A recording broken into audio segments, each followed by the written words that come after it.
Карьера жасайм дегендерге кеңеш. Жумушта ийгилик жаратып, жыл өткөн сайын мартаба кадыр баркынын жогорулашын ким каалабайт?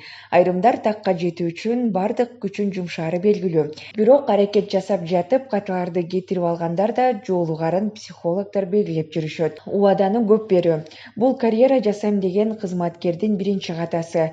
Эртеңки күндүн кандай болуп кетерин билбей туруп, убада бергендик болбойт. Убаданы өтө көп берген кызматкерлер пландар аткарылбай калса, ийгиликтен кур калышат. Андай ийгиликсиз кызматкерлер эч кимге жакпайт. Убада берүүнү токтотуп, иштин майын чыгарып аткаруу керек. Карьеранын душманы өзүнө ишенгендик.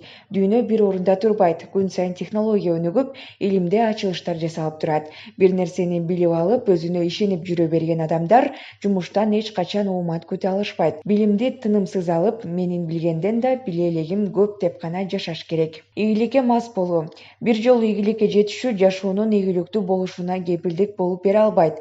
Канчалык ийгиликке мас болсоңуз, ошончолук ката кетирген болосуз. Ийгиликти сиз кадимки жумуштун жыйынтыгы деп гана билишиңиз керек. Ал эми жыйынтык дайыма болуп туруусу зарыл. Кошоматчылык. Кошоматчылык касиет болсо, жетекчиге эч качан жакпайсыз. Өтө кошоматчыларды жетекчилер жумуштарды аткартып алууда курал катары колдонушат. Ал эми курал кызматкерлер эч качан ийгиликке жете алышпайт. Жумушта тез арыздашуу, ушак таркатуу сыяктуу иштер карьеранын өспөй калышына түздөн түз таасирин тийгизет. Эч ким ушакчынын жетекчилик кызматка келүүсүнө жол беришпейт. Ал ар дайым кызматкерлер арасында эң акыркы кызматкер болуп кала берет.